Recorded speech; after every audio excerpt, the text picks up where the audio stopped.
Shalom saudara, saya diberi tugas untuk menyampaikan tadi kebaktian yang pertama. Saya berbicara tentang kingdom family atau bagaimana seharusnya membangun keluarga di dalam kerajaan Allah. Yang bagian pertama tadi saya berbicara tentang betapa pentingnya mengerti bahwa sebuah pernikahan itu adalah sebuah perjalanan. Tadi bagian yang pertama. Saudara yang mau mendengarkan, saudara bisa ambil di rekamannya ya. Nah, bagian yang kedua, mari kita membuka bersama. Saya akan berbicara Kingdom Family yang ke bagian yang ke-10. Sebenarnya ini ada satu serial yang saya menolong jemaat bagaimana supaya Tuhan bisa memakai keluarga kita menjadi alatnya Tuhan di muka bumi. Mari buka Efesus pasal yang kelima ayat 30 dan 31 sampai 33. Mari saudara baca. Efesus 5 ayat 31 sampai 33. Saya bacakan buat Bapak Ibu Saudara. Sebab itu laki-laki akan meninggalkan ayahnya dan ibunya dan bersatu dengan istrinya sehingga keduanya itu menjadi satu daging. Rahasia ini besar, tetapi yang aku maksudkan ialah hubungan Kristus dan jemaat. Bagaimanapun juga bagi kamu masing-masing berlaku, kasihilah istrimu seperti dirimu sendiri, dan istri hendaklah menghormati suaminya. Alkitab katakan Efesus pasal yang kelima dikatakan pernikahan itu adalah sebuah rahasia besar. Rahasia apa sih Pak? Rahasia apa yang Alkitab katakan bahwa di dalam hubungan suami dan istri ternyata bukan sekedar sebuah hubungan yang hanya sebagaimana layaknya pernikahan, tetapi Tuhan punya rencana lewat hidup kita, suasana surga bisa dinyatakan dalam keluarga kita. Bukankah Tuhan berkata dalam Matius pasal 6, ialah apa yang ada di bumi terjadi sama seperti di sorga. Nah, oleh karena itu kalau orang pengen tahu sorga, datanglah ke dalam keluarga kita. Amin. Datanglah ke keluarga gereja GBI Kebon Sireh. Amin. Rumah tangganya, suasananya kayak surga. Amin. Yang amin 5 orang.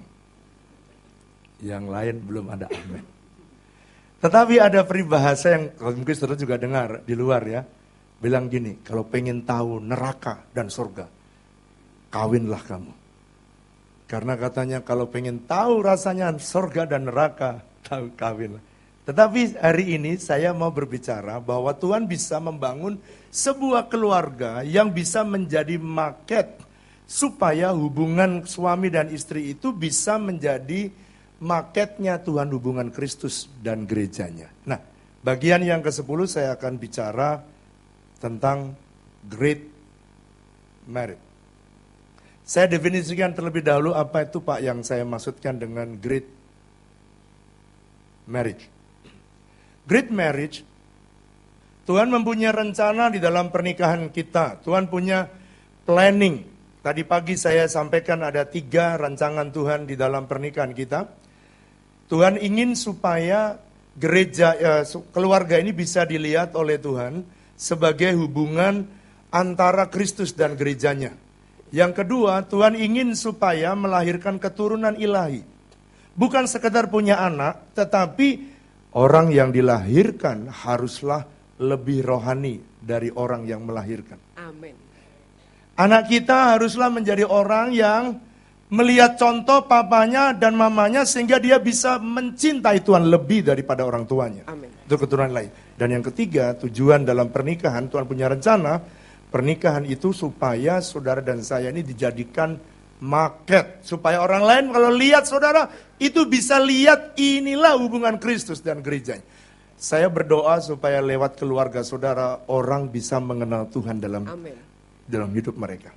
Nah, great marriage, salah satu yang Tuhan ingin bahwa pernikahan seharusnya membangun sebuah keluarga yang untuk mencapai destiny yang Tuhan tetapkan. Apa itu Pak definisi dari great marriage? Apa itu definisi daripada great marriage? Definisi daripada great marriage adalah keluarga yang kokoh. Jadi tidak berkata bahwa keluarga yang hebat itu tidak pernah pertengkaran, bukan. Tetapi setiap kali ada persoalan, kokoh dia. Yang kedua, bahagia. Saudara, semua orang merindukan keluarganya bahagia. Amin. Betul apa betul, saudara? Ada toko bahagia tapi tidak jual bahagia. Dia jualan jam. Toko jam namanya bahagia. Ada toko bahagia, saya pandang, Pak mau beli bahagia. Enggak ada, ternyata jualan alat-alat tulis, saudara. Dan ini yang kedua. Yang ketiga. Pertama kokoh.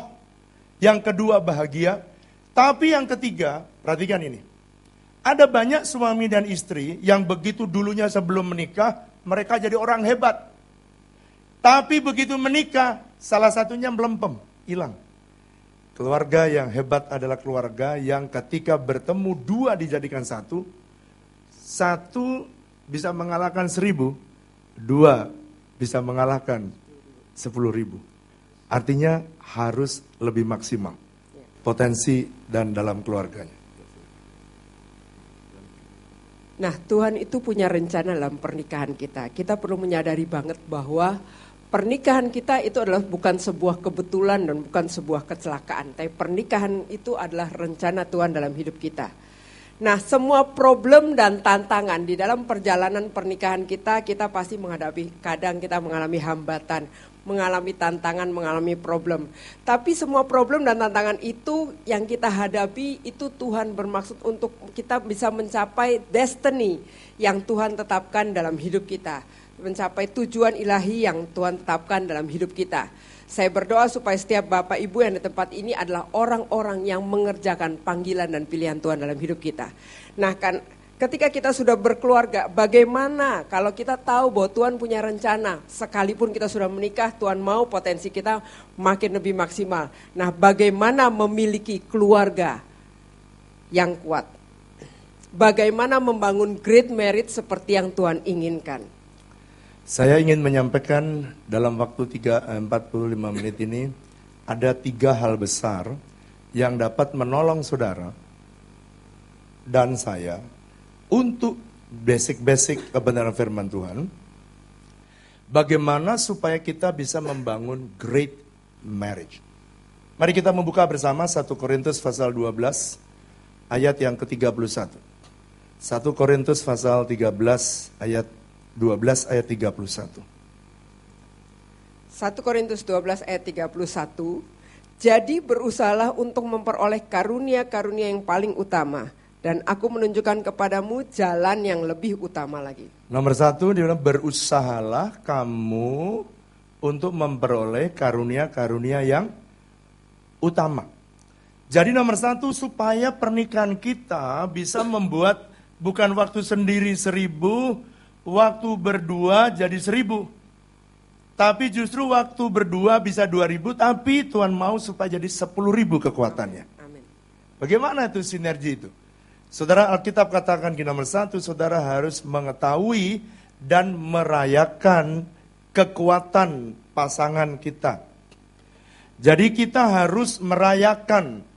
Apa maksudnya Pak? Merayakan, tahu kekuatannya dan membiarkan pasangan kita pada potensi maksimal dan satu dengan yang lain membuat kita bisa sinergi melakukan pekerjaan yang lebih dahsyat. Contoh ya, contoh. Saya ini orang kuning. Orang kuning itu orang yang people oriented. Istri saya orang yang ungu. Senang sekali dengan hal-hal yang detail. Jadi kalau saya bisa ngitung-ngitung uang, tetapi kalau saya ditanya pengeluarannya, saya nggak punya bukti. Tapi kalau siapa yang kayak saya, kalau belanja saya keluar, itu ngaku tuh. Tapi kalau istri saya karena dia orang ungu, saya tuh kalau kasih uang sama suami saya, kalau saya Pah ini ada uang sekian gitu ya. Saya taruh. Nanti akhir bulan saya tanya, Pah uangnya mana? Udah habis, dipakai apa aja? Saya pakai belanja.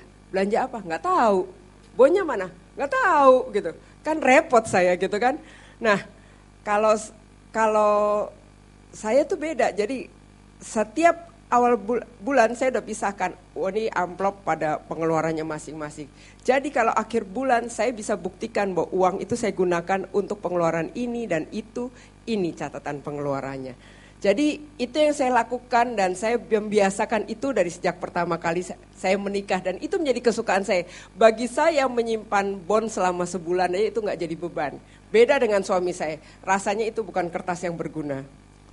Saudara, kalau saya tahu dia kuat di dalam hitung-hitungan, saya lemah di dalam pencatatan, mari kita belajar gini.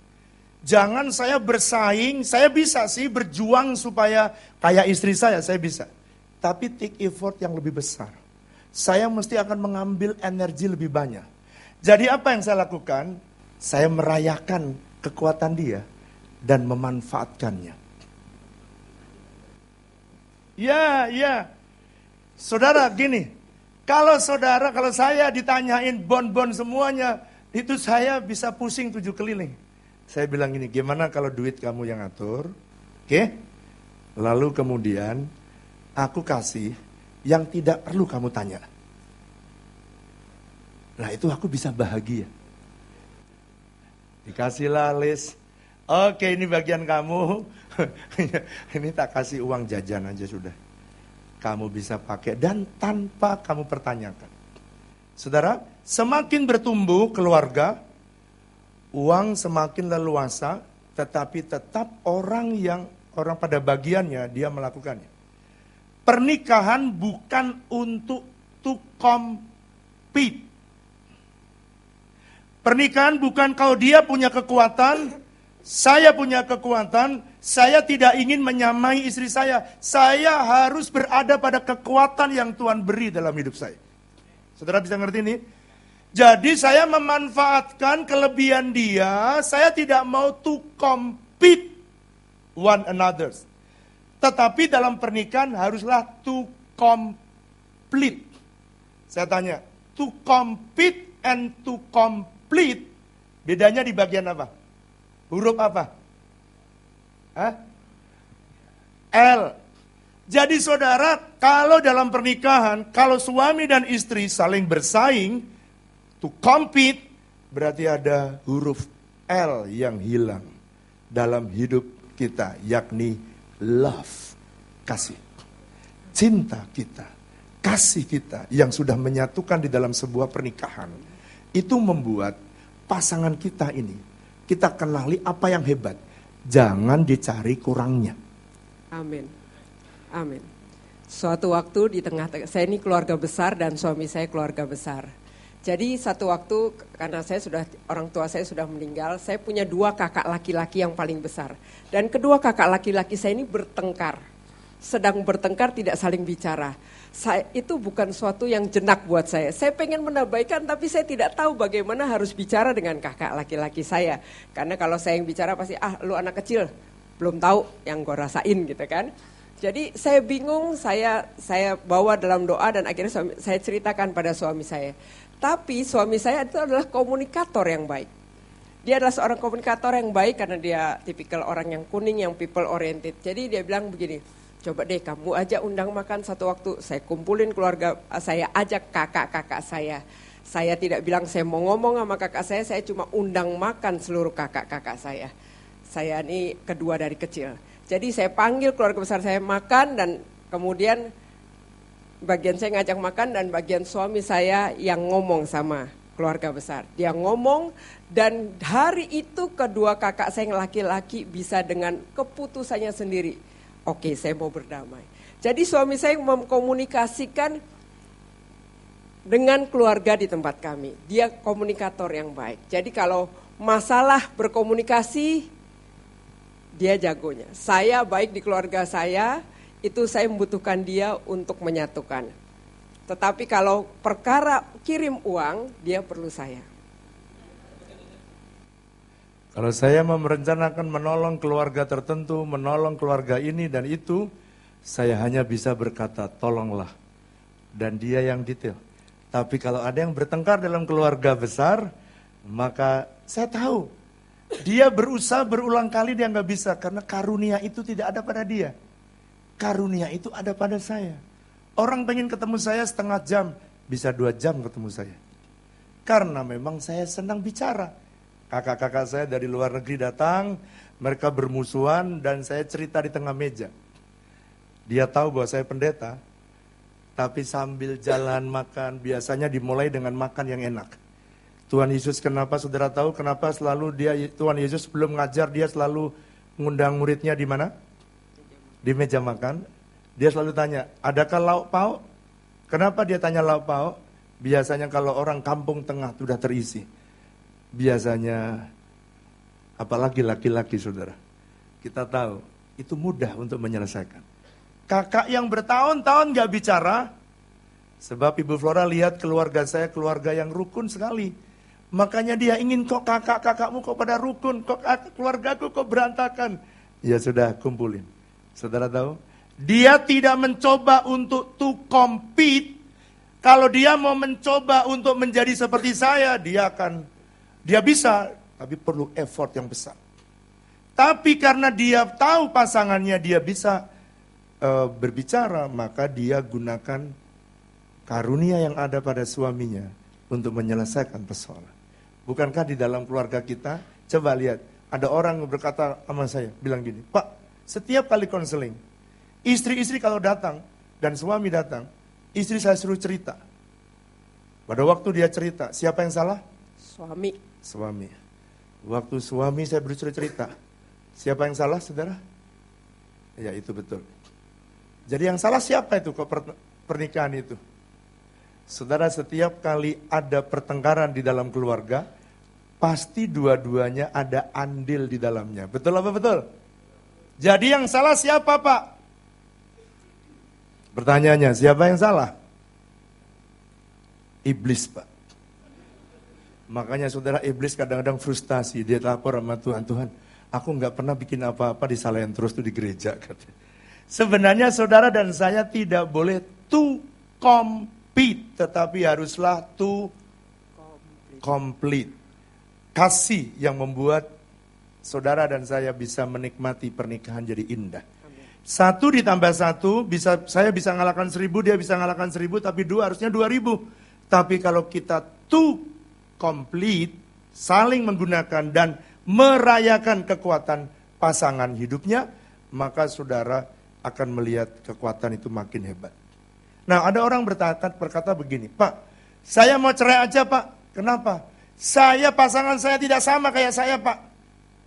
Justru Tuhan memberikan kepada saudara pasangan yang berbeda. Amin. Tuhan pengen supaya saudara dan saya menggunakan karunia yang berbeda. Amin. Untuk mencapai pada satu destiny yang Tuhan mau. Yes. Yang mengerti katakan amin. Satu hari kita lagi renovasi rumah.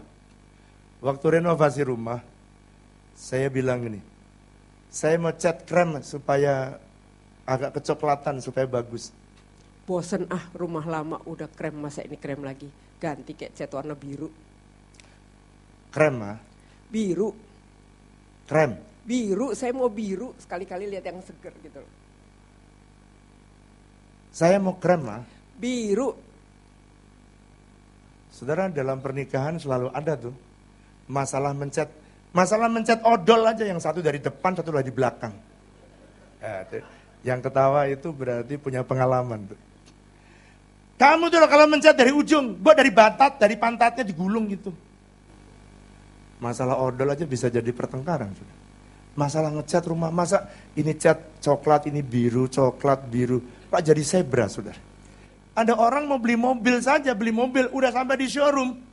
Mobil, kamu apa? Hitam, kamu silver, kamu hitam, kamu silver. Kalau gitu cat zebra aja udah mobilnya. Jadi ada kalanya siapa yang mengambil keputusan di dalam sebuah acara dalam keluarga. Kalau urusan membangun rumah, urusan desain, maka istri saya menyerahkan itu kepada saya. Dan kalau urusan duit, saya nyerahkan itu kepada dia, ngatur segala sesuatu administrasi urusannya dia, karena dia suka di tempat itu, dan itulah yang membuat keluarga makin hari makin kuat. Kalau urusan seni, saya serahkan sama dia. Dia lebih seniman daripada saya. Saudara lihat, biasanya di dalam satu tiang ditaruh, saya nggak tahu mana yang baut, mana yang murni. Ini yang baut ya namanya ya. Ya, anggaplah benar saya ya. Saudara, setiap kali mau menghubungkan di dua join dari dua bagian, maka yang satu ditaruh di bagian yang pertama sudah ada murnya. Suami dan istri itu seperti mur dan baut.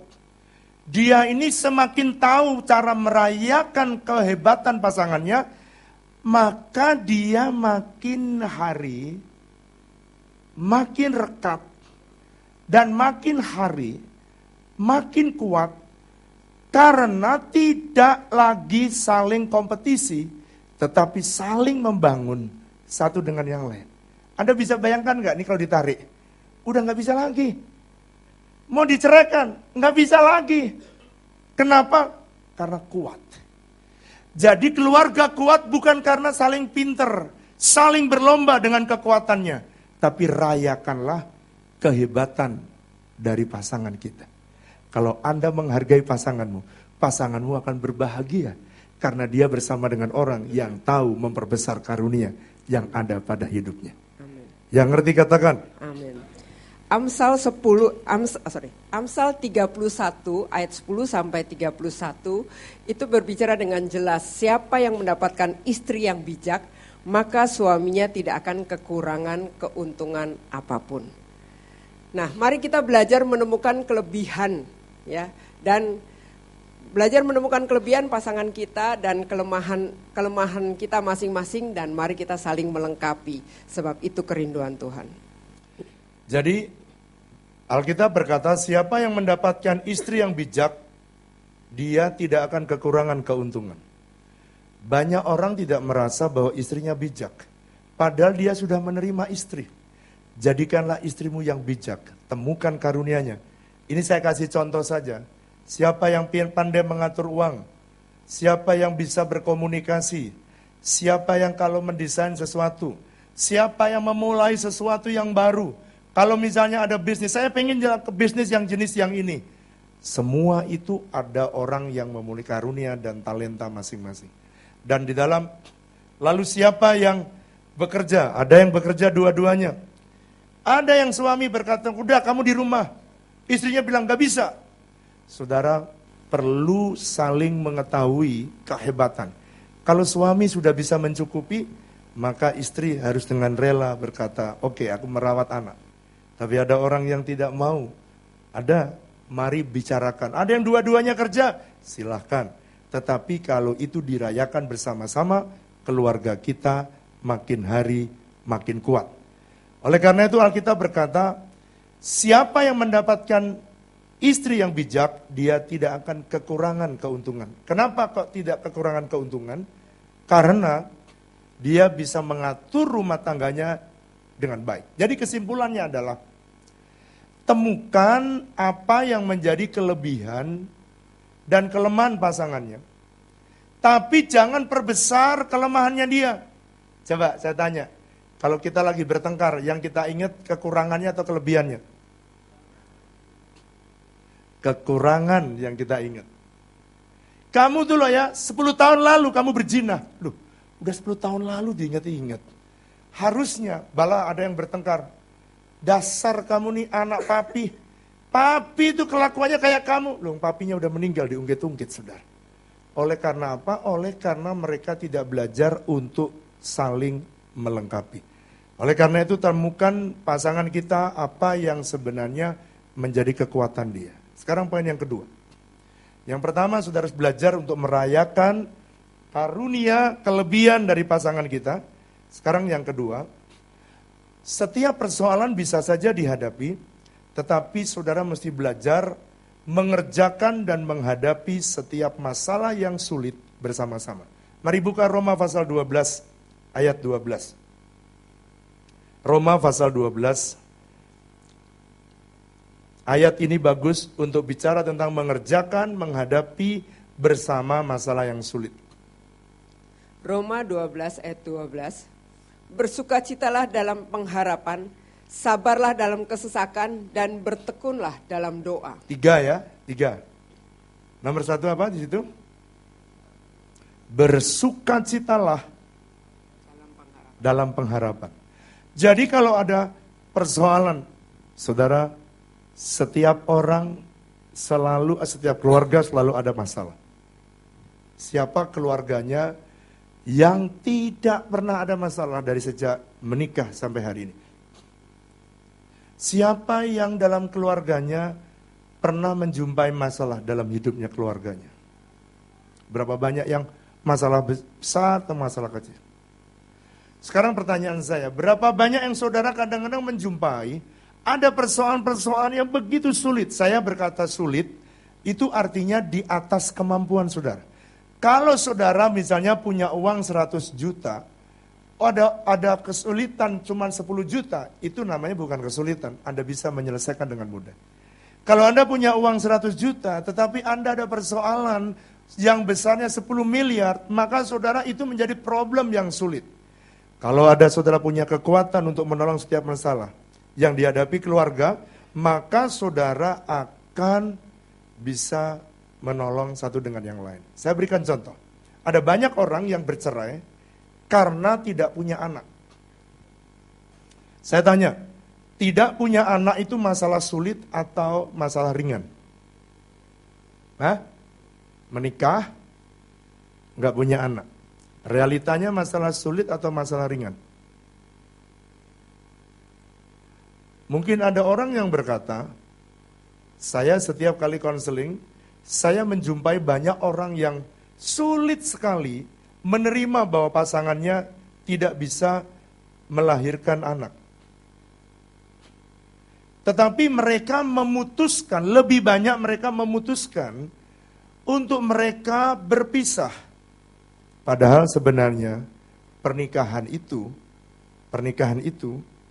kalau suami dan istri bersama-sama untuk menghadapi masalah, maka masalah sesungguhnya pasti bisa diselesaikan. Amin.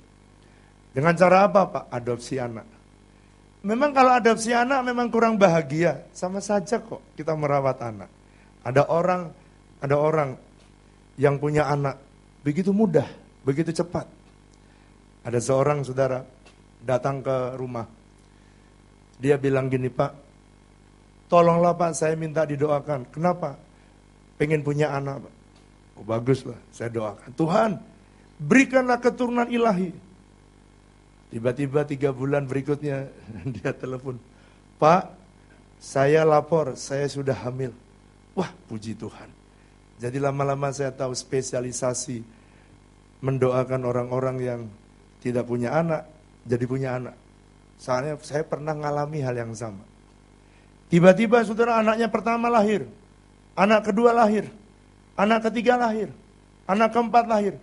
Lalu anak kelima, dia datang lagi, Pak, tolong Pak, tutup. Kemarin kan Bapak buka, sekarang tutup dong Pak.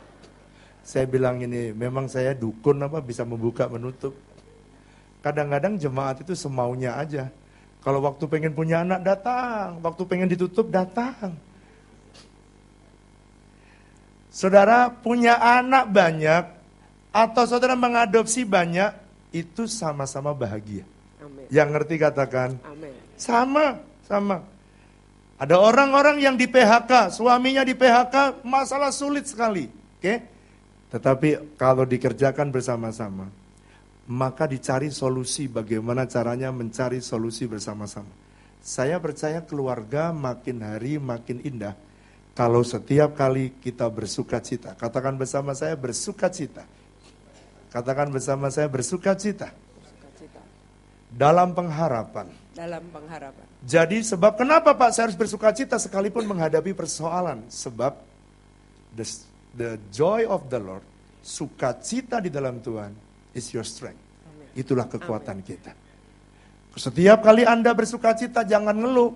Disitulah kekuatan sesungguhnya ada dalam hidup kita. Ada suami yang kecantol sama Will. Will itu singkatan dari Wewe Gombel. Ada.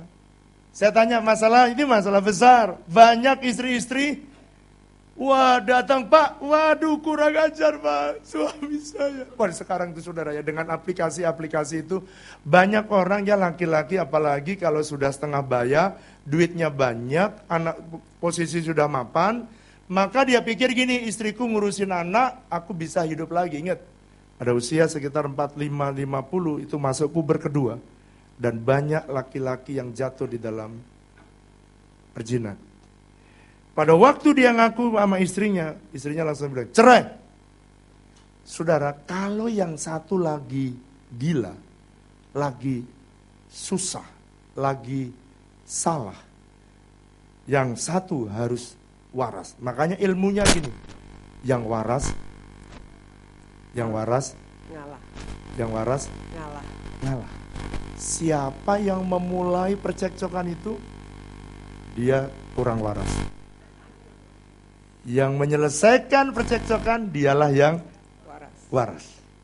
Makanya saudara, persoalan apapun bisa diselesaikan kalau ada satu saja yang waras.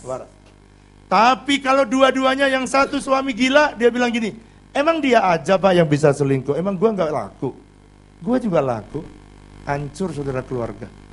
Tapi hari ini saya pengen, kadang-kadang Tuhan izinkan ujian datang dalam hidup kita, dia cuma pengen satu, supaya saudara dan saya tetap kuat di dalam dia. Amen. Dan orang dunia akan lihat sama-sama punya persoalan, tapi saudara tetap happy dan tetap bersuka cita. Yang mengerti katakan.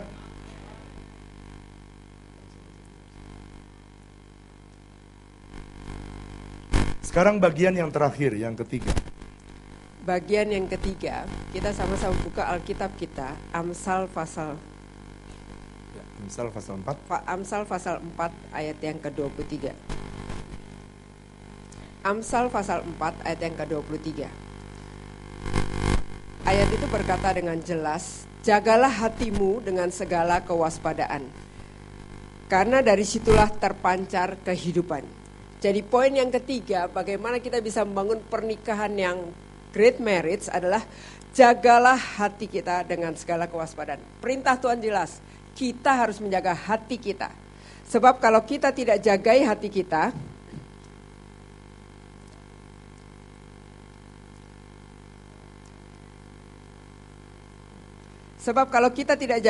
kita, maka hati kita bisa menjadi susah dan kita akan menghadapi banyak persoalan dan pergumulan yang tidak perlu.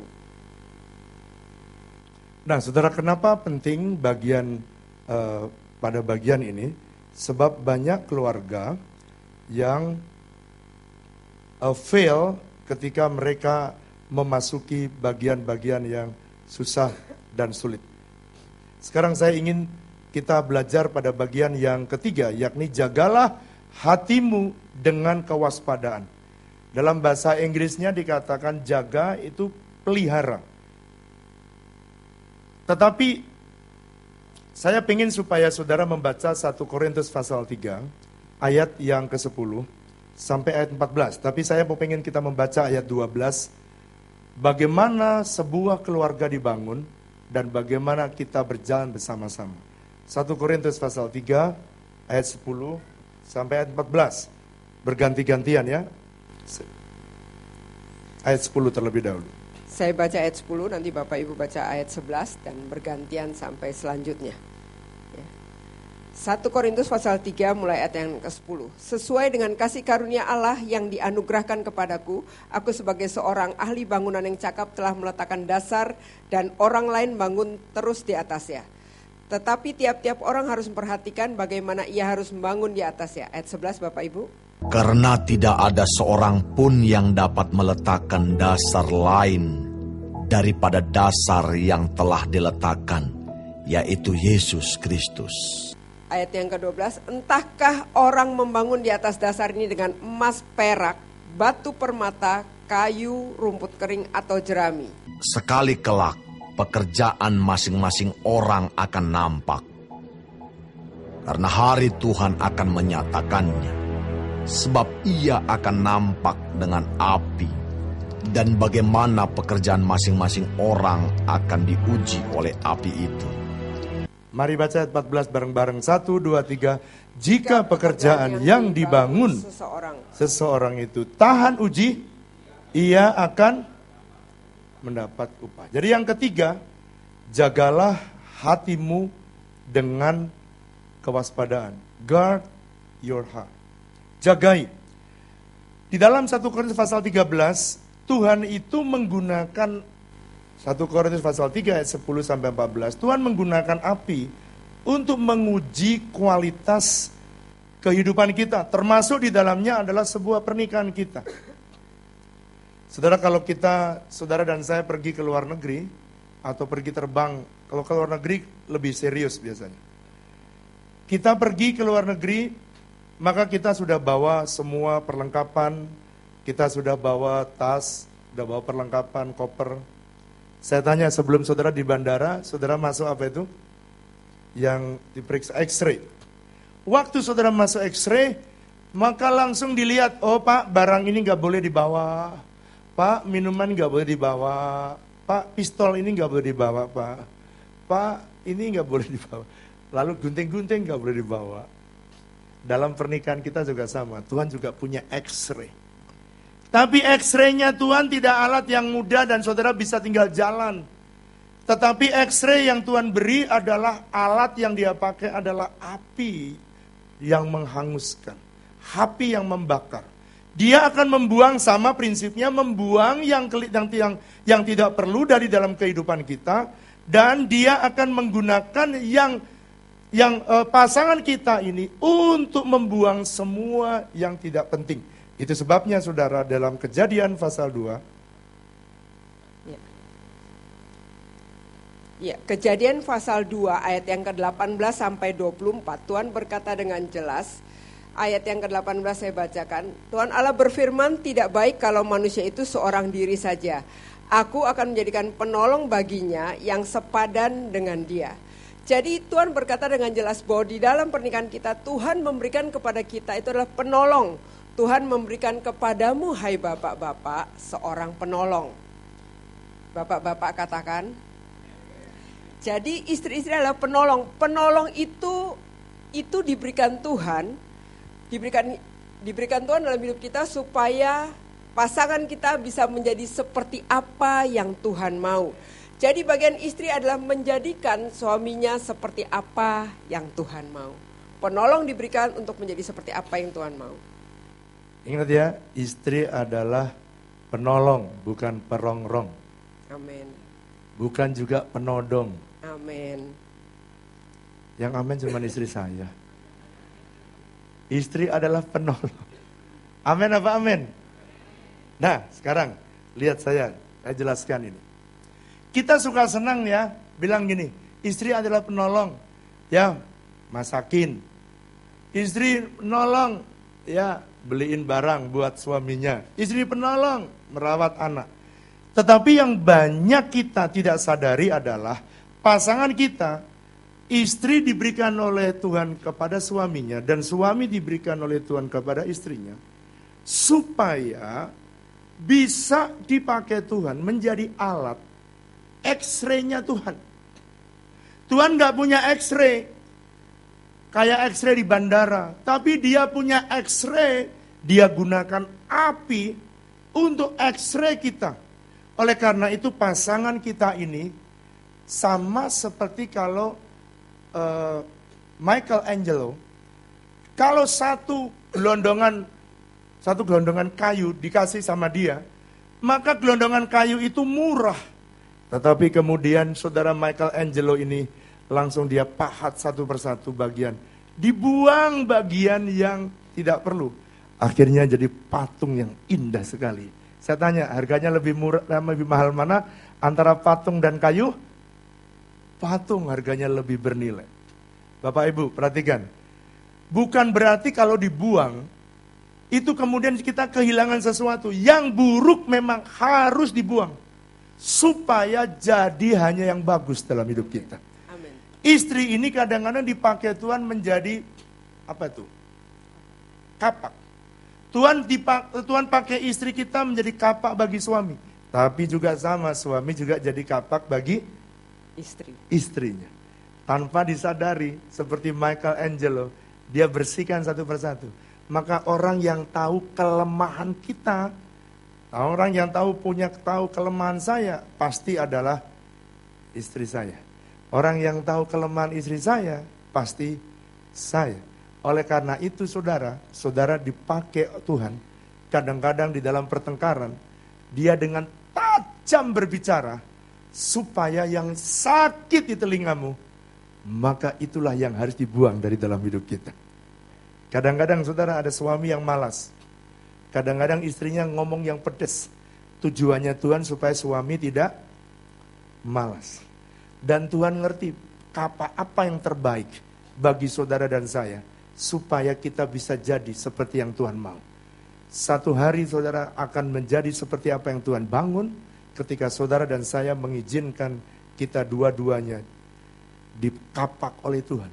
Istri akan menggunakan kapaknya, suami akan menggunakan kapaknya, dan di tengah-tengah seperti itulah keduanya bisa dipakai oleh Tuhan.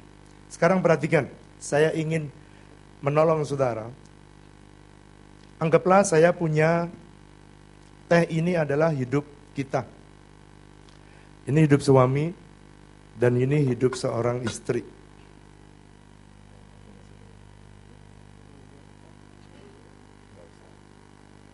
Kalau saya masukkan ini ke air yang dingin saudara, maka potensi yang ada di dalam diri sang teh ini, baunya pun tak kebau, warnanya pun tidak ada. Kenapa saudara? Karena airnya dingin. Kapan Pak potensi maksimal dari teh ini bisa keluar? Di mana saudara? Maka suami dan istri, kalau di tengah yang suasana yang baik-baik, maka sesungguhnya potensi Anda tidak nampak yang sesungguhnya. Kapankah akan terjadi? Kalau suami dan istri menyadari dan melihat kadang-kadang suasana yang panas, yang tidak kita ingin, justru dipakai oleh Tuhan menjadi satu medium agar saudara dan saya bisa keluar potensi yang sesungguhnya. Oleh karena itu jangan pernah menyerah ketika Tuhan menggunakan istri kita memahat kita. Jangan pernah menyerah ketika suami kita memahat istri. Langsung suami sudah keluar potensinya, istri juga keluar potensinya di tengah-tengah yang panas. Tadi saya tunjukkan saudara ketika di tempat dingin tak pernah kelihatan, warnanya tidak ada, dan tolong saya cium ya. Wah luar biasa. Saudara, mungkin saudara tercium ya, baunya sampai situ ya.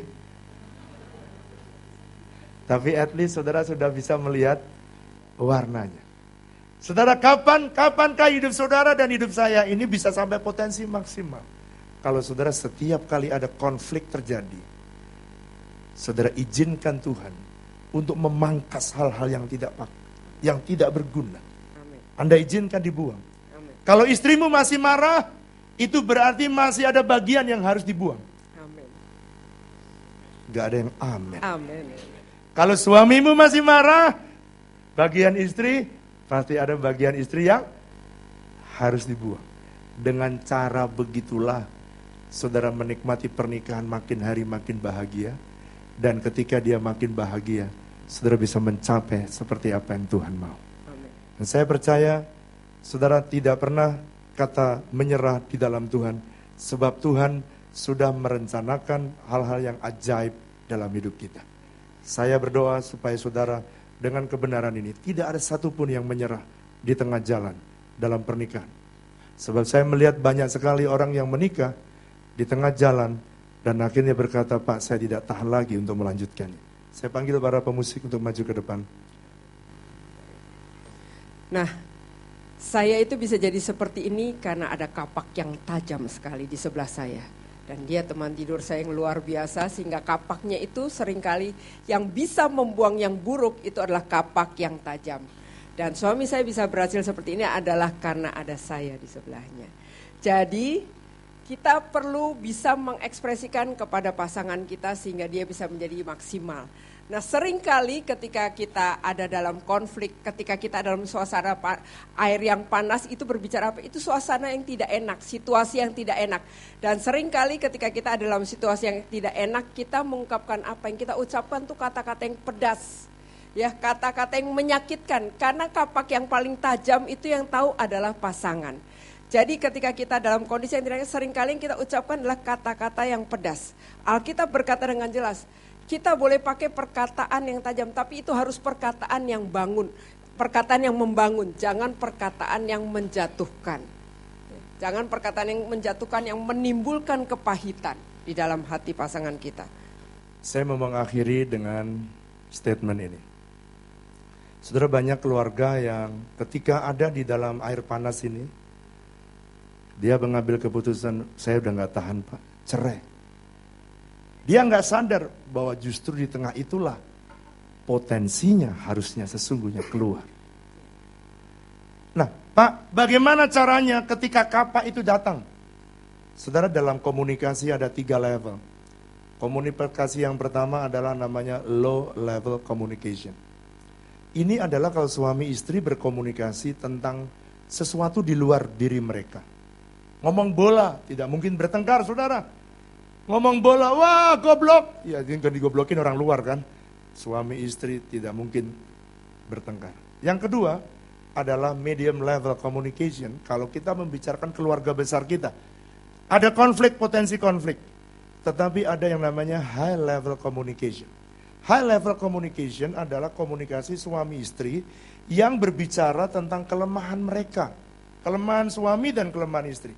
Saudara, jangan ngomong. Kalau saudara pengen memahat suamimu, memahat istrimu, jangan asal ngomong sambil di mobil. Mah, bisa nggak mah? Jangan cerewet. Itu istrimu nggak siap. Saudara harus mencari tempat, khususnya low level communication, high level communication. Saudara harus cari tempat yang baik. Saudara masuk di restoran, lalu bikin romantic dinner. Lilinnya hanya ada 2. Tidak kelihatan yang lain. Yang lain ngontrak di muka bumi ini. Dunia ini hanya milik kita berdua. Lalu di tengah-tengah itu saudara belajar untuk mengemukakan. Makan sudah enak, suasananya sudah romantis. Saudara ngomonglah sesuatu yang Anda tidak sukai dari pasangan. Jadi ngapak tapi lembut. Dan hasilnya halus. Michelangelo tidak mungkin kapak sekeras-keras, duar, patah semua saudara. Kapaklah tapi kapak yang halus, supaya pasanganmu tidak merasa berdarah-darah. Buat suasana yang manis. Saya mau tanya siapa yang terakhir bikin romantic dinner, gak ada orang, gak ada anak, gak ada teman, makan berdua suami istri. Siapa yang seminggu terakhir? Siapa yang sebulan terakhir? 1, 2. Kalau Pak Hari tiap hari ya Pak. Namanya juga hari Tanu. Tiap hari. Romantic dinner. Siapa yang setengah tahun sekali? Siapa yang setahun yang lalu?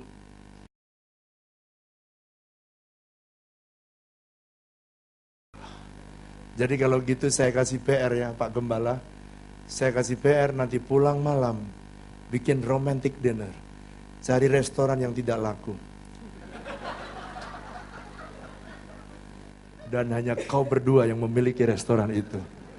Bawalah lilin dari Roma yang 2. Aduh, lalu kemudian lihat semua orang seperti dunia ini milik kau berdua. Dan disitulah kau mulai pahat memahat. Gunakan pahat yang terbaik dan terhalus. Ngukir tidak selalu pakai pahat yang paling besar. Kadang-kadang ukiran di mata perlu kecil saudara. Gak usah gede-gede. Kalau gede ambles semua. Entek pasanganmu. Cari tempat yang terbaik. Yang terakhir, kalau saudara mau mengemukakan mahat pasanganmu, belajarlah. Seperti orang mau mengambil deposito, dia harus menabung terlebih dahulu. Ini kebiasaan saya sama istri saya. Kalau saya mau mengkritik atau mengambil yang buruk, maka saya harus berikan banyak pujian kepada dia. Saya berikan pujian. Jadi kalau bangun tidur, mama, kau luar biasa. Mama masakannya luar biasa. Waktu dandan, mama, kamu cantik luar biasa. Thank you ya sayang ya. Bangun pagi, saya bilang, I love you mama. I love you sayang. Pada waktu banyak depositnya masuk, ternyata malamnya ada maksudnya, saudara. Dan kita sudah terbiasa kalau kita memberikan pujian, kita sudah cukup kalau saudara nabung 10 juta, mau ngambil 1 juta, bisa apa tidak? Bisa. Tapi kalau saudara nabung baru 10 juta, mau ngambil 100 juta, itu satpam akan marah di depan saudara, bukan tellernya yang marah. Oleh karena itu jangan sampai saudara perkelahian terjadi yang tidak penting. Kita mau buang semua yang buruk, sebab Tuhan sudah mengampuni kita. Mari kita bangkit berdiri sama-sama.